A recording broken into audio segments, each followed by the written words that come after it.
Hey, what's up, YouTube fam? Welcome back to the channel. KMO here, coming back at you with another reaction video. Today, I'm going to be reacting to Chris Distefano's 9/11 story.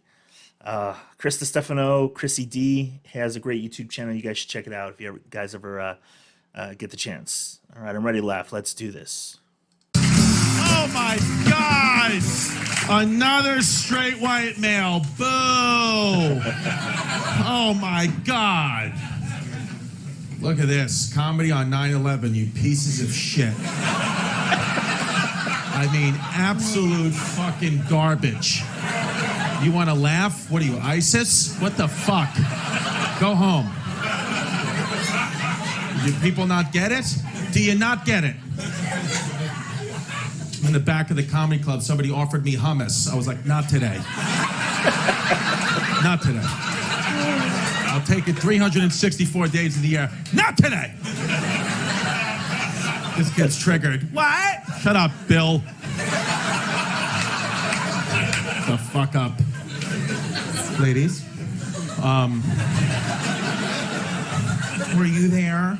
Where were you? 9/11. Fucking Connecticut? Where were you? Chicago. Fuck you. Not even close. I was here, goddammit. True story. Let's make it fun. You know, my mother, she worked in the second tower that was hit. Survived, thank God. But I went to an all-boy Catholic high school. You know, they came in, they told us, hey, boys, the towers were hit. And, you know, I didn't know if my mother was fucking dead or alive. So I started to cry. I was on steroids. I was 17. I was experimenting with Winstrol. And so I was on steroids. I had puffy nipples, which I still do. But now I'm on keto, so fuck you. I'm drunk right now. But vodka sodas, Tito's, it's gluten-free, it's keto. Vinny Guadagnino, the Keto Guido, said I could do it. But I am ripped. What are you gonna do? I drank a fucking vodka soda and had a Claritin D. I'm ready to suck a dick. It's what it is. You know how it is. You give me an antihistamine and some liquor, I'm tucking, you know? So. True story. Come in. This is all true. I'm not lying. It's fucking, you know? So. It happens. Towers go down. So I don't know. Like I haven't heard from my fucking mom. So I start to cry, right? I just start to cry and get emotional because, you know, I'm fucking flipping out. It's my mom. I'm on steroids. I'm 17, you know? I don't know what to do. So this kid, Frank, starts to laugh at me. So I broke a chair right over his head. Just immediately just fucking knocked this kid unconscious. All boy Catholic high school. I mean, you would get detention for having a top button unbuttoned. I just put a kid in a legit coma. I'm done, okay? So Tuesday, that was Tuesday, 9/11. Wednesday, all New York City schools are closed. Thursday, I was expelled on Tuesday, BTW. Threw me right out. And then my mother was okay. Can't get in touch with her. I finally get home to my house in Brooklyn, and I see my mom. She opens the door. When I get there, I genuinely thought it was a ghost. I'm like, oh my God, whatever. And she has blood all over her knee. I'm like, oh my God, what the fuck happened? She's like, I fell off the bus in Brooklyn. I'm like, how did you survive 9/11 and then you fell off the bus? What the fuck are you doing? This is not, Jesus Christ, lady. I mean, come on. You fell off the bus, but she did. So, whatever, she's fine. I don't tell anybody what happened. This is all true, what I'm telling you. I don't tell anybody what happened. And Wednesday, school's closed. Thursday, I just show up back at my high school like I didn't just put somebody in a coma. I just walked right back in, and Brother Rob, it was a Catholic high school, Brother Rob's like, Distefano, you're expelled. I was like, oh, I forgot, you know? He was like, never forget. I was like, I forgot. So, what are you gonna do? So, I forgot that I killed somebody, and I still had this fucking molar in my shoe. But, so my father, here's what you need to know about my father, Tony Distefano, AKA Tony Balls with a Z. He was a criminal, truly a criminal throughout my life. Like, I'm not weekend in jail. I'm talking about federally prosecuted, federally convicted, for realsies inmate, okay? Like, bad, and he'd always be like, they got the wrong guy. I'm like, here's the thing. No, they didn't, okay? 100% nailed it. You're the right guy. You're a dirtbag. So that's my father, like an legit criminal, like where he just doesn't, like he's, you know? So I call my father, Thursday morning, September 13th, call my father. I'm like, Dad, I have bad news. I'm like, I was expelled from school. I know I dishonored the family. I'm really sorry, but I was expelled. He goes, here's the good news. No, you weren't. I'm like, no, but I was. He goes, I'm going to come down there. I'm going to negotiate. I was like, oh my God, please don't come down here. My dad lives on Staten Island. If you're not from New York, I went to a high school in Queens. My dad's from Staten Island. That's like an hour and a half with traffic. Okay, Thursday morning. My dad gets there in 30 minutes. 30 minutes, he shows up. I'll never forget. New York Yankees batting practice jacket, shorts, flip-flops, a chain that's Jesus' actual height and weight in gold, full fucking extra large cup of coffee from Dunkin' Donuts. Just walking in, I swear to God, I just walks in, and he's like, we're gonna take care of this. I'm like, oh my God. So I'm 17 years old. So you have to get a meeting with the principal of a high school. Like, you can't just walk in. There's a secretary. There's a whole thing. It's a national tragedy. I mean, people got questions. And my dad walks past the secretary, just walks into the principal's office. The principal was on the phone. I'll never forget this. He's on the phone, and my dad goes, hey, can I talk to you?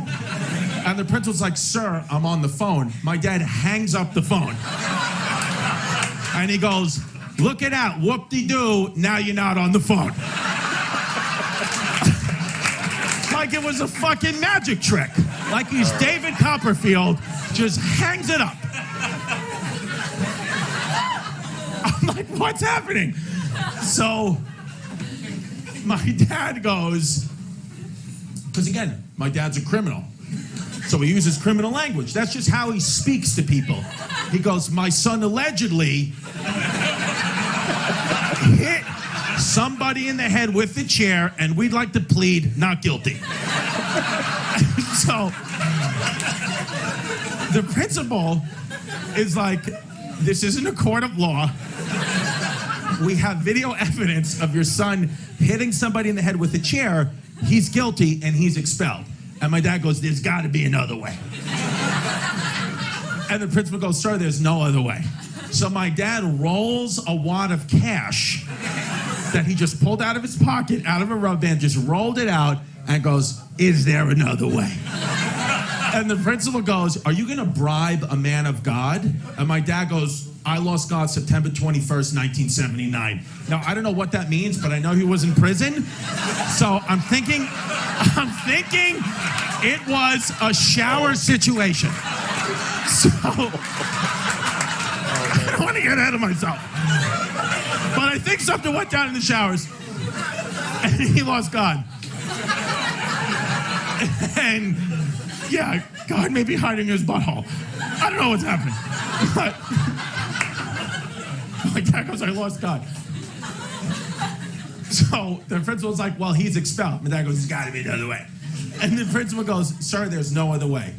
So my dad finally says, let's just think of a plan, man to man. What could there be another way? And then the principal, I get it. It's just like, this guy doesn't know who my father is. He doesn't know what's going on. He's got a lot of shit on his mind. So the principal finally says to my father, he goes, sir, are you stupid? There's no other way. So my dad, he starts looking up the ceiling and laughing. My daddy goes, he goes, Chrissy, did this guy just call me fucking stupid? And I was like, no habla inglés.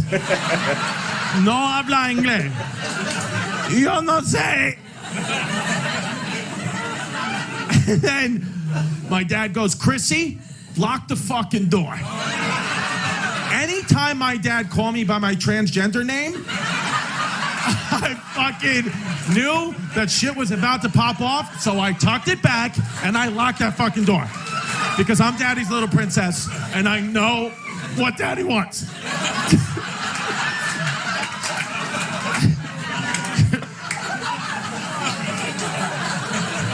All true. This is all true. I'm fucking hammered right now. So,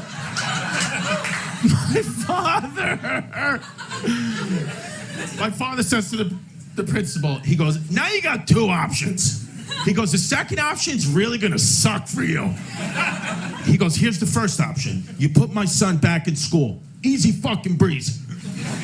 He goes, the second option, I'm gonna come over there and I'm gonna break both the kneecaps. He goes, I'll call the police right now. I'll give them my social security number, my name, my address. He goes, I'd rather go to jail for the rest of my life than you throw him out and me have to listen to his mother's fucking mouth for the rest of my life. He goes, either way I'm in prison, I'd rather be in actual jail with my friends. Swear to God. He goes, with my friends. He goes, so the choice is yours. And it's so, because I was still tucked back on the first option, when he said, just put my son back in school, easy breezy, in my head I went, beautiful cover girl. Maybe it's Maybelline. Then the principal just put me right back into high school. I mean, you can't imagine how quick this guy was just forgot about that. I put somebody in a coma, forgot about all the problems I had. He just put me right back into school. And then, hand to God, by the end of the school year, the principal, I believe, was making deliveries for my father. I believe there was a couple times I saw my dad come in with a brown paper bag full of who knows what, and the principal put it underneath his fucking brother robe and just delivered it to who needed it. So, the moral of the story is Trump 2020. I'm kidding around. Trump 2020. No, I wouldn't vote for him, but my dad did. You knew that, though. No, he can't vote. He's a fucking criminal. Guy, he's like, I voted for Trump. I'm like, no, you didn't. Shut up, Dad. I know how the law works, you fucking scumbag. So, I hope you're having fun in Chicago. Fucking deep dish. That's my 9/11 story. All right, guys, that was Chris Distefano's 9/11 story. Man, that is a great story. I have a feeling, I just have a feeling, that he is not exaggerating in the slightest about his dad. A lot of comedians exaggerate about their parents, but I have just, there's something that's telling me that that is spot on what his dad is like. Man, that's a great story. All right, guys, if you can leave in your comments below another video you'd like me to react to, whether it's another Chris D one or another comedian. As always, I appreciate liking, subscribing to this channel. It really helps me grow, and with the algorithm, whatever that thing does. So really appreciate you guys. Until next time.